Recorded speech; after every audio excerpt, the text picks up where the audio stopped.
नमस्कार। आप देख रहे हैं कंट्री कनेक्ट टीवी और मुद्दे की बात में मैं आपके साथ हूँ आर.एस. अवस्थी। उत्तर प्रदेश के संभल जिले में पिछले कुछ दिनों से जो कुछ हो रहा है उसको एक सामान्य घटना बिल्कुल भी मत मानिए। वो केवल कानून व्यवस्था की स्थिति का कोई मामला नहीं है।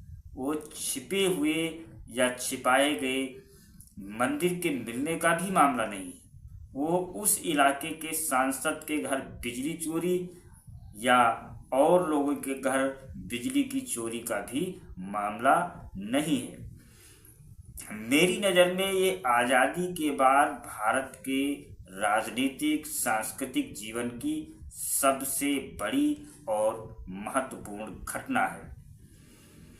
इसका महत्व मैं काशी, मथुरा और अयोध्या के मुद्दों से भी ज़्यादा मानता हूँ। अब आप ये सोचेंगे कि ऐसा कैसे हो सकता है, तो ये तीनों जो हमारे आराध्य देवों के स्थान हैं, काशी में भगवान शंकर का, विश्वनाथ का, अयोध्या में भगवान राम का, और अभी उनके भव्य मंदिर का निर्माण हुआ, प्राण प्रतिष्ठा हुई, और मथुरा में भगवान कृष्ण की जन्मभूमि जिसका मुकदमा चल रहा है, जो कि हमारा दावा है कि यही वास्तविक जन्म स्थान है और इस पर अधिकार सिर्फ और सिर्फ हिंदुओं का है।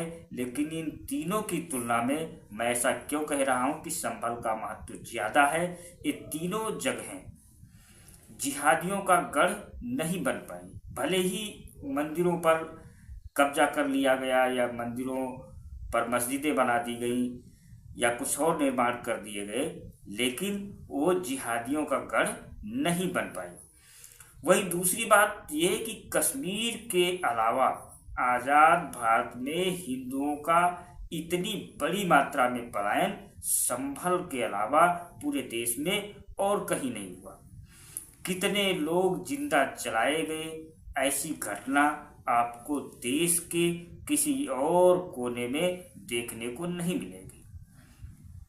इस संदर्भ में हम संभल को रखकर कहते हैं, और सबसे बड़ी बात ये, जो हमारे आराध्य देवों के स्थान हैं, तीन स्थान, खास तौर से मैंने जो बात की कि काशी, मथुरा और अयोध्या, ये अवतार हो चुके हैं। संभल में कलयुग में भगवान विष्णु का 12वां अवतार कल्कि के रूप में होने वाला है। इसलिए इसके महत्व को आप उस नज़र से देखिए तो आपको समझ में आएगा कि ये जो घटनाएं हो रही हैं ये आने वाले भविष्य का भी संकेत दे रही हैं। ये कोई मामूली बात नहीं है। एक अदालत के आदेश से सर्वे शुरू हुआ और मुस्लिम समुदाय सड़क पर उतर आया, पथराव करने लगा, आगजनी करने लगा, तोड़फोड़ करने लगा। कोई कारण नहीं था इस तरह के प्रोवोकेशन का। ये उनके अंदर का डर था, ये उनके अंदर की हीन भावना, ये उनके अंदर जो कटुता है, दूसरों के धार्मिक स्थल पर कब्जा करने की, दूसरों की संपत्ति पर कब्जा करने की जो उनकी मानसिकता है, उसके कारण हुआ। ये तो एक अलग बात है। लेकिन संभल में आज से पहले क्या ये कल्पना भी की जा सकती थी कि जो कुछ पिछले दिनों में हुआ है हो सकता है? तो मेरा मानना है कि जिहादियों के इस गढ़ में उत्तर प्रदेश के मुख्यमंत्री योगी आदित्यनाथ ने अपना भगवा झंडा गाड़ दिया है। ये आज़ाद भारत में किसी भी इलाके में ऐसा नहीं हुआ। और आज आप परिस्थिति देखिए, एक के बाद एक लगातार मंदिर मिलते जा रहे हैं।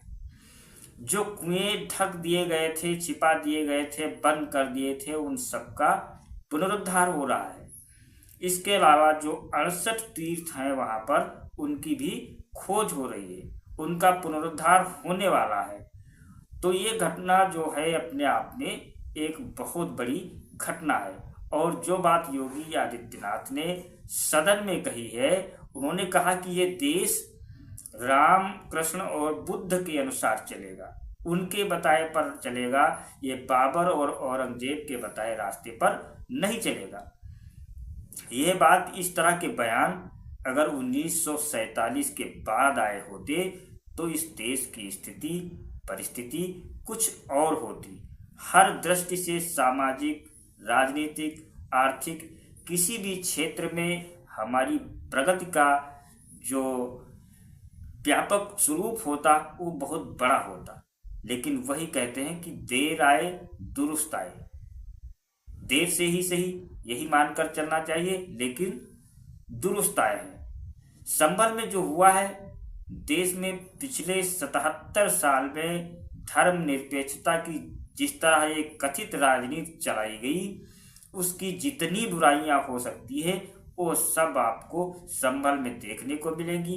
संभल में उसके प्रमाण मिलेंगे, उदाहरण मिलेंगे और सजीव उदाहरण मिलेंगे कि इस देश का बहुसंख्यक समाज, हिंदू समाज, उसको कैसे दबाया गया, उसको कैसे पलायन करने पर मजबूर किया गया और उसको अपना काम धंधा, रोजी रोजगार बंद करने पर मजबूर किया गया। उसको जिंदा जला दिया गया, उसके मंदिरों पर कब्जा कर लिया गया, ढक दिया गया, छिपा दिया गया।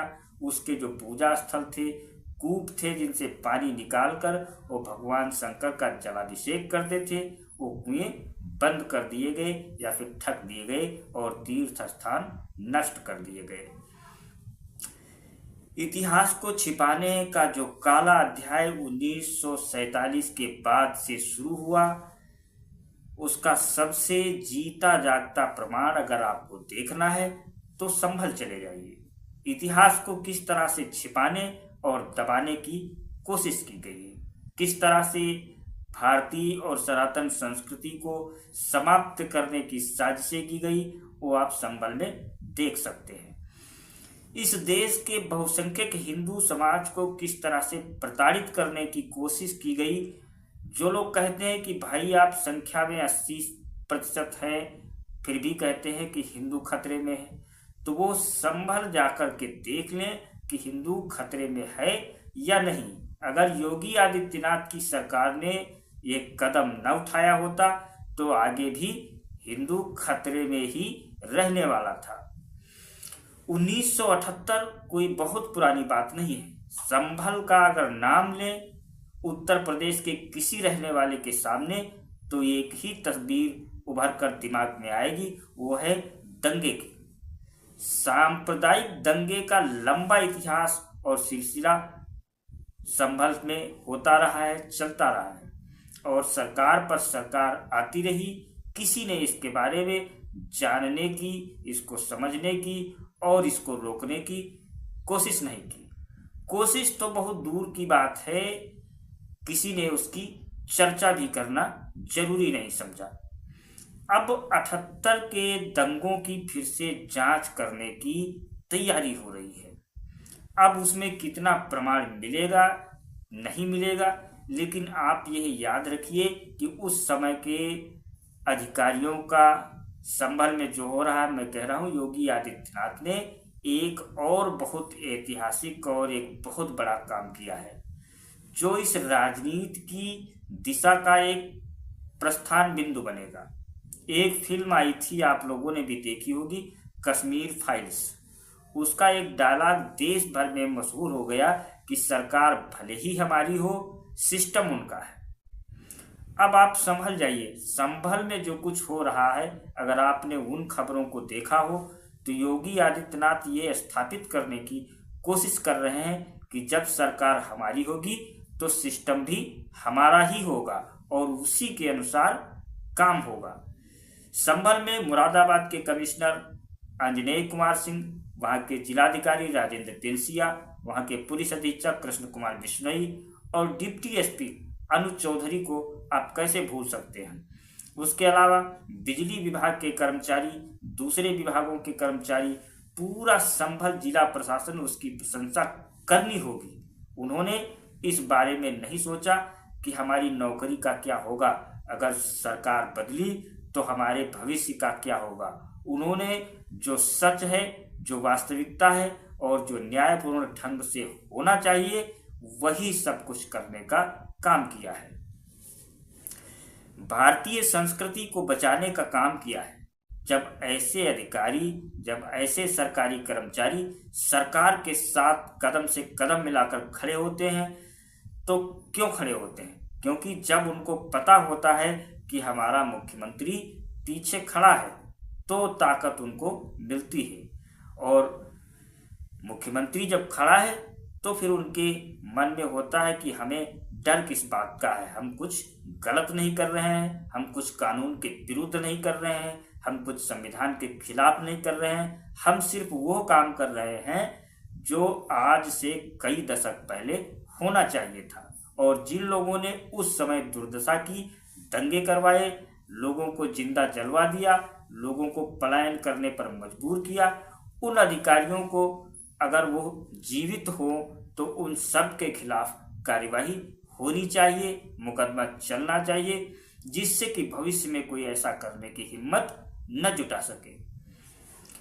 लेकिन आप आश्चर्य करेंगे, आश्चर्य की बात है, देखिए जो तथाकथित सेकुलर ब्रिगेड है जिसके चेहरे पर शिकन तक नहीं है, 78 के दंगों को लेकर के वो बिल्कुल कोई चर्चा तक नहीं करना चाहते और बहुत ही बेशर्मी से संभल में जो जिहादी है उनका समर्थन कर रहे हैं। और जो बात फिर असेंबली की बात दोहराता हूँ, वहाँ संभल के एक मुस्लिम नेता ने कहा कि भाई मंदिर है वो अभी बचा हुआ है, हमने तोड़ तो नहीं दिया। तो मुख्यमंत्री ने कहा कि बड़ा एहसान किया आपने कि मंदिर आपने तोड़ नहीं दिया। इसको आप एहसान मानते हैं, मानसिकता देखिए, लेकिन उनकी मानसिकता तो मंदिर तोड़ने की शिक्षा उनको बचपन से ही दी जाती है, बचपन से पढ़ाया जाता है। लेकिन जिन लोगों को ये नहीं पढ़ाया है वो उनका समर्थन कर रहे हैं, ये ज़्यादा चिंता की बात है। जिस तरह से समाजवादी पार्टी और बाद में हम भी हैं कि अंदाज में कांग्रेस पार्टी संभल में जो गलत हुआ, खास तौर से 1978 के दंगों की बात, उसकी निंदा और उसकी आलोचना में एक शब्द तक भी बोलने से बच रहे हैं।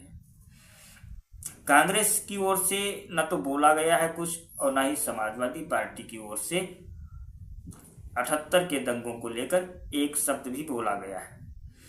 यह बताता है कि हमारी राजनीति कितनी सड़ चुकी है, कितनी गल चुकी है और कितना गंभीर और खतरनाक रास्ते पर चल पड़ी है।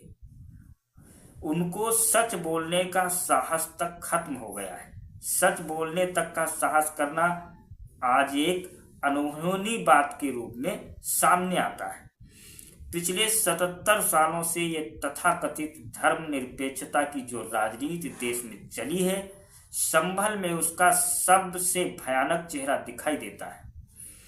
यह बात दुनिया में बहुत से लोगों के लिए कल्पना से बाहर हो सकती है कि ऐसे देश में, ऐसे प्रदेश में जहां बहुसंख्यक आबादी हिंदुओं की हो, वहां हिंदुओं पर ही अत्याचार हो और अत्याचार करने वालों को संरक्षण भी हिंदू समाज के लोग ही दे रहे हों। यानी प्रशासन उस समय के प्रशासन में ज्यादातर हिंदू लोग थे। 78 में कहते हैं कि जो डीएम थे वो दूसरे समाज के थे। उन्होंने क्या किया ये तो अगर जांच होगी तो उसमें सामने आ ही जाएगा।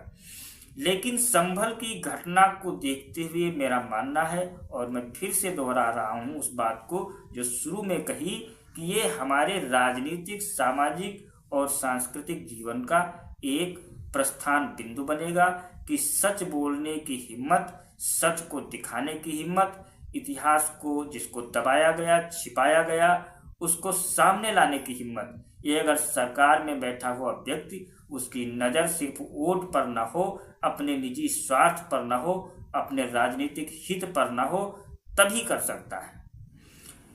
एक फिल्म है मनोज बाजपेयी की, आप लोगों ने शायद देखा होगा, एक अकेला आदमी काफी है। तो एक अकेला आदमी ही इतने बड़े काम कर सकता है। इसका उदाहरण है संभल, कि जब मुख्यमंत्री खड़ा होता है तो प्रशासन किस तरह से उसके साथ में खड़ा होता है।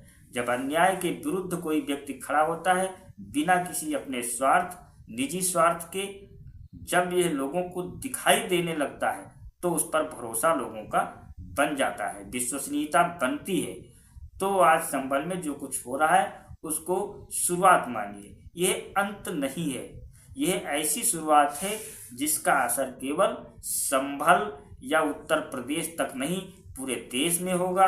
और संभल का जो संदेश है, संभल में जो कुछ हो रहा है, जिस तरह से हो रहा है, सबसे बड़ी बात यह है कि सब कुछ संविधान और कानून के दायरे में हो रहा है।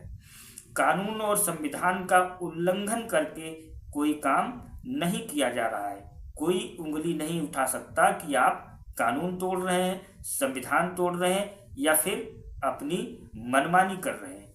तो संविधान और कानून के दायरे में भी इतने बड़े परिवर्तन किए जा सकते हैं। संभल इसका उदाहरण है। और संभल को भूलिए मत, संभल पर नजर गड़ा कर रखिए। केवल इसलिए नहीं कि भगवान विष्णु का 12वां अवतार कल्कि के रूप में वहां होने वाला है, बल्कि इसलिए भी कि जो इस देश की समस्याएं हैं, असली समस्या, उन सब का कारण क्या है और उसका निवारण कैसे किया जा सकता है, ये सब संभल बता रहा है। संभल को आप पूरे देश के लिए एक मॉडल के रूप में देखिए कि जो अत्याचार हुआ है, जो गलत हुआ है और जो हो रहा है, खास तौर से ऐसे लोग जो उस अत्याचार और उस गलती को सही मानने पर आमादा है, जरा भी अफसोस का भाव, जरा भी शर्म का भाव उनके चेहरे पर नहीं है। उनको सबक सिखाने का समय है। सबक फिर कह रहा हूं, कानून के दायरे में, कानून के मुताबिक जो सजा होती है वो उनको मिलनी चाहिए। अगर ऐसे लोगों को छोड़ दिया गया, ऐसे लोग माफी के काबिल कतई नहीं होते, क्योंकि माफी गलती की होती है, अपराध की तो सिर्फ सजा होती है। ये अपराध किया है उन्होंने, जिन्होंने भी किया है उसकी सजा उन्हें मिलनी चाहिए। आप जरा सोचिए उन लोगों का जिनका बसा बसाया घर उजड़ गया, जिनके परिजनों को जिंदा जला दिया गया, जिनको अपना कारोबार, घर, पुरखों का छोड़कर वहां से भागना पड़ा। उन्होंने इतने दशक तक जीवन कैसे जिया होगा। उनके साथ जो बुरा हुआ वो तो हुआ, साथ ही सरकार जिसकी जिम्मेदारी थी कि उनकी सुरक्षा करती, वो भी उन लोगों के साथ खड़ी नहीं थी, बल्कि उन लोगों के साथ खड़ी थी जो दंगाई हैं, सांप्रदायिक हैं, हत्यारे हैं। तो हत्यारों का साथ देने वाली सरकारों का समय अब बीत रहा है। ये संभल का साफ संदेश है। संभल के संदेश को बड़ी गंभीरता और गहराई से देखिए तो आपको समझ में आएगा कि परिवर्तन की जो हवा शुरू हुई है यह रुकने वाली नहीं है। और मैं फिर कह रहा हूं, बार बार कह रहा हूं, आगे भी कहता रहूंगा कि जब आप कानून और संविधान में के दायरे में रहकर काम करेंगे तो उसका असर ज्यादा होगा, व्यापक होगा। और कानून तोड़कर, संविधान तोड़कर कोई काम करेंगे तो उसका असर क्षणिक होगा, अस्थायी होगा। संभल में जो हो रहा है वो अस्थायी परिवर्तन की शुरुआत है, यह अंत नहीं है। यह परिवर्तन का जो सिलसिला शुरू हुआ है संभल से, ये पूरे देश में आगे बढ़ेगा। लेकिन बढ़ा उसको वही लोग सकते हैं जिनका अपना कोई निजी स्वार्थ ना हो, जिनके मन में सनातन का, जिसके मन में इस देश की संस्कृति का और सभ्यता का ध्यान हो, जिसके मन में इस देश की संस्कृति, सभ्यता और सनातन के प्रति आदर हो, जो उसके गौरव को पुनर्स्थापित करने के लिए दृढ़ प्रतिज्ञ हो। और आप देखेंगे कि आने वाले समय में ऐसे लोगों की संख्या बढ़ेगी, क्योंकि मन का डर निकालने के लिए किसी ऐसे व्यक्ति की जरूरत होती है जो पहल करे, और पहल शुरू हो गई है। तो जो लोग हिचकिचा रहे थे कि क्या असर होगा, जो अधिकारी उसमें थे कि हमारा बाद में क्या होगा, उन सबके मन से डर निकालने का काम संभल की घटना ने किया है। संभल में जिस तरह से उत्तर प्रदेश सरकार ने काम किया है, जिस तरह से उत्तर प्रदेश के मुख्यमंत्री योगी आदित्यनाथ ने काम किया है, किसी भी आदर्श सरकार को इसी तरह से काम करना चाहिए। उसका एक उदाहरण है, उसका एक मॉडल है, जो मुझे लगता है कि देश के सभी राज्यों में जो भी ईमानदार, देश के प्रति प्रतिबद्ध मुख्यमंत्री या सरकारें हैं, उनको इस मॉडल को अपनाना चाहिए। अंत में हम यही कहेंगे कि संभल में जो कुछ हो रहा है वो सिर्फ शुरुआत भर है। संभल में आगे अभी बहुत कुछ होना बाकी है। अभी कई ऐसे मंदिर हैं जिनकी तलाश की जा रही है। अभी 78 के दंगों के लिए भी जांच का सिलसिला आगे बढ़ेगा। तो आप संभल पर नज़र बनाए रखिए। मुद्दे की बात में आज के लिए इतना ही। कल फिर मिलेंगे एक नए मुद्दे के साथ। अगर आपको वीडियो अच्छा लगा है तो वीडियो को लाइक करें, शेयर करें, चैनल को सब्सक्राइब करें। धन्यवाद।